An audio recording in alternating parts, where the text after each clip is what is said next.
Close to 1,000 people attended the memorial service for Meredith Emerson. Those who knew her best say that she was feisty, she was full of life, and a loving friend. The service was held at Central Presbyterian Church in Athens. 11 Alive's Jay Watson was there. She's joining us live now with more. Jay? Ted, it was a huge turnout today. Almost 100 law enforcement officials came to the service, including the lead GBI agents. The pastor of the church told us it was the most challenging service he'd ever done. It's nice to see how loved she was and how much she'll be missed. Close to 1,000 people crowded into Central Presbyterian Church. They came from different seasons in Meredith's life, from the family she babysat for from the church, to college classmates and professors, to her work colleagues, her family, the citizens and agents who tried desperately to find Meredith in time, to those who never even met her. Meredith's story and Meredith's life has really captured the heart of this community and this state. Meredith's parents and immediate family made sure their daughter's last true companion was at the service.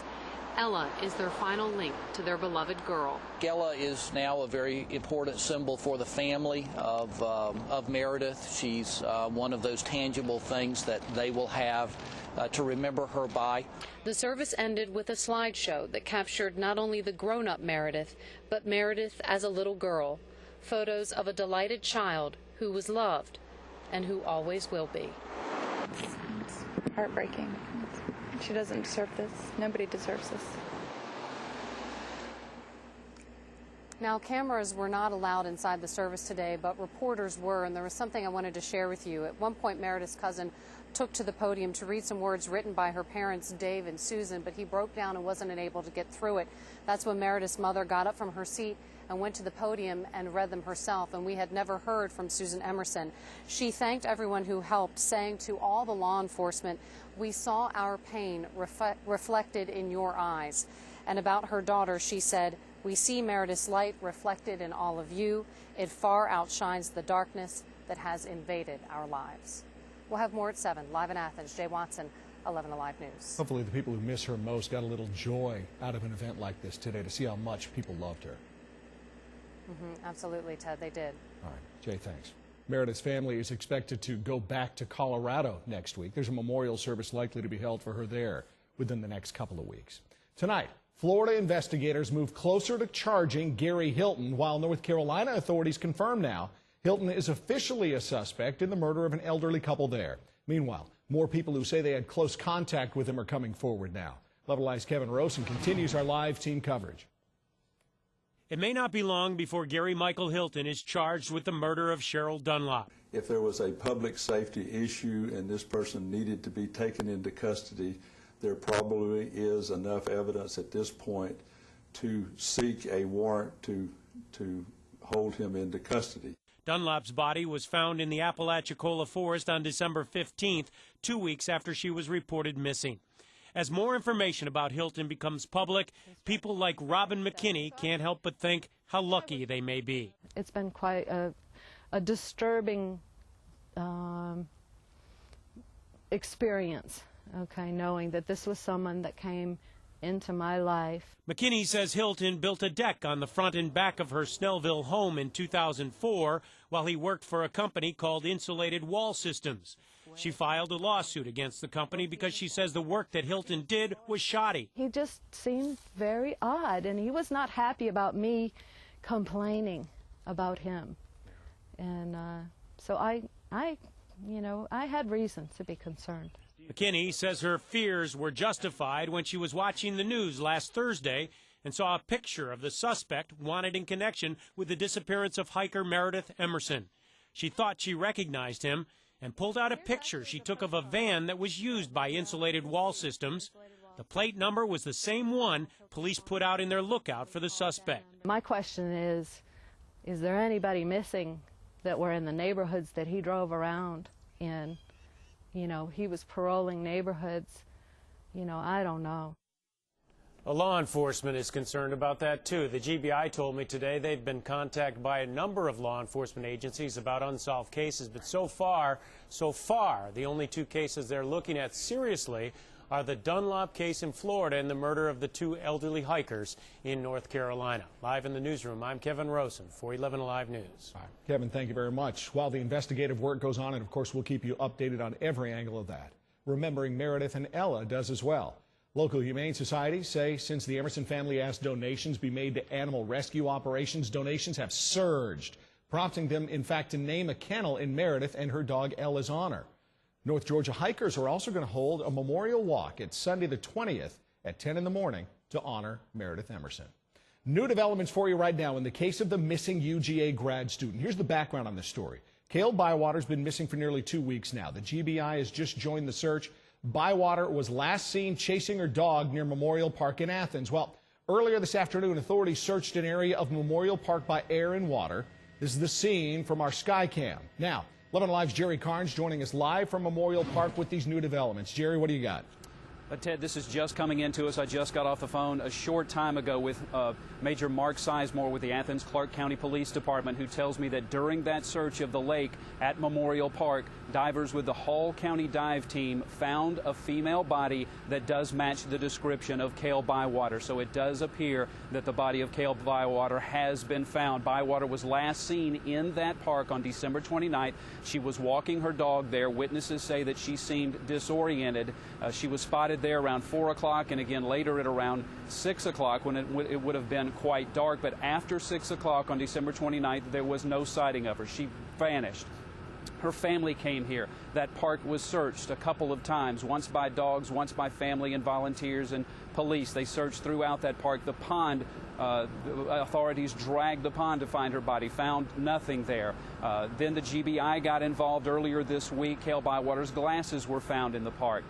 And then today, Hall County divers were brought in, and at about 4:30 this afternoon, late this afternoon, they did come across the body of a white female that we are told does match the description of Cale Bywater, 29 years old, who was living here in Athens. Now, Mark Sizemore, the major with the Clarke County Police Department, tells me that the body is now on its way to the GBI crime lab, where there will be an autopsy to determine positively the identification and the cause of death. We must point out, I asked Major Sizemore if foul play was suspected here. He said he wasn't ready to speculate on that, but did, again, we must point out that the Cale Bywater was disoriented the day she was in that park, witnesses say. Also, her family has told us that she is bipolar and may have been off of her medication. Whether or not that has anything to do with her death, we don't know. We will have to wait for the autopsy to find out exactly how she died. But we are staying on top of this story. We hope to get a little bit more information and bring that to you at 7 o'clock. For now, live in Athens, Jerry Carnes, 11 Alive News. Good, Jerry. Thank you very much. Let us know what's new. The FAA says there was a runway incursion of 2 planes at Hartsfield-Jackson Airport today. An incursion is basically when one plane gets in the way of another without permission. The pilot of an ASA plane reportedly crossed the runway in front of a Delta flight without permission. The distance between a possible impact was about 1,200 feet, about 3 seconds. It's under investigation now. A complete safety review has been ordered for all of MARTA following 3 escalator accidents New Year's Eve. Here's the surveillance video that caught one of the accidents at the Georgia Dome MARTA station. This one and 2 others at the 5 Points MARTA station injured 15 people. Basically, the track stopped and caused people to fall and that kind of stuff.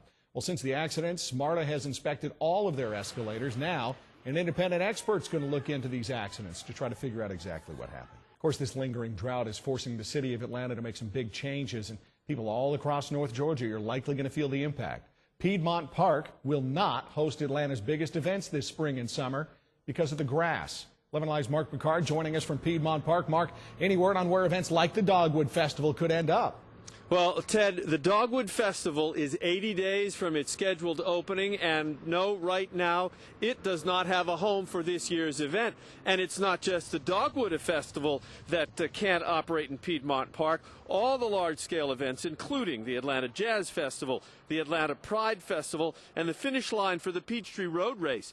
The City of Atlanta announced its new drought policy today, that because there is no outdoor watering allowed, and that's not likely to change anytime soon, the damage done to the turf at Piedmont Park by these large festivals would be irreparable. If we can't remediate the parks and we continue on our normal process of allowing the number of festivals without any resting time, we will destroy our parks before this drought is over. Now, the City of Atlanta is suggesting to these large event organizers that they look at alternative sites, for instance, Lakewood Fairgrounds or Turner Field or Atlantic Station. It appears that the Atlanta Pride Festival has found a new home for this year at the Civic Center, and that the Peachtree Road Race is working on an alternative finish line for the one that usually happens just behind me here. But it's the organizers at the Dogwood Festival that are scrambling. They have got to find another location because their festival begins in 80 days. Live at Piedmont Park, Mark Picard, 11 Alive News. Mark, thanks a lot. Also on the Drought Watch tonight, we've been talking about the possibility for a while now. DeKalb County is going to offer folks cash to conserve. You'll get a $50 rebate if you replace your old toilet with a low-flow one, $100 if you put in a high-efficiency one. Commissioners today approved spending $500,000 this year to hand out the rebate, so that's enough between, what, 5,000 to 10,000 people to do this, so you better act fast. The rough and tough general who led a relief effort to the people of New Orleans after Hurricane Katrina is hanging up his boots for retirement. Lieutenant General Russell Honore took part in a change of command ceremony today at Fort McPherson. He's going to retire from the armed services later this year. Honore says he's convinced America still hasn't learned its lesson from the storm. He wants to spend the rest of his life creating a culture of preparedness in the United States. Imagine you're living your best life. You're 28 years old, and then you learn you have breast cancer. For one Metro woman, the battle after diagnosis is treatment to educate others, 1 mile at a time. In our Buddy Check report, one way for you to do something bold to fight breast cancer. Here's 11 Alive's Karen Greer. Courtney Bugler was used to the drama of daytime television. As a writer for All My Children, she was used to writing cliffhanger plots. But at the age of 28, the plot thickened into her real life. Courtney learned she had breast cancer. And I was diagnosed 2 days later. After the lumpectomy, the chemo, the radiation, the drama, Courtney decided with no hair and not a lot of energy, she wanted to make a statement. She and her husband toughed it out and joined thousands of others for the Atlanta 3-day walk. It was about 3 weeks after I finished my last radiation. I was bald, I was chubby, I was tired, I was sore, and I actually had friends fly in from around the country to walk with me. The Atlanta 3-day is organized by Susan G. Komen Breast Cancer Foundation, and walks will be going on all over the country. Registration's already underway for the Atlanta Walk, October 24th through the 26th. The sheer number of people that are willing to be there, and you see all these people with pictures on their backs and T-shirts with names on them, and tutus with people they do it in honor of. So do something bold, volunteer, or sign up to help in the fight against breast cancer. That was our Karen Greer. 11 Alive is a sponsor for this year's Atlanta 3-day walk. For more information, or if you want to register for the walk, just go to our website, 11alive.com, and go to the Buddy Check section for a link to the 3-day walk.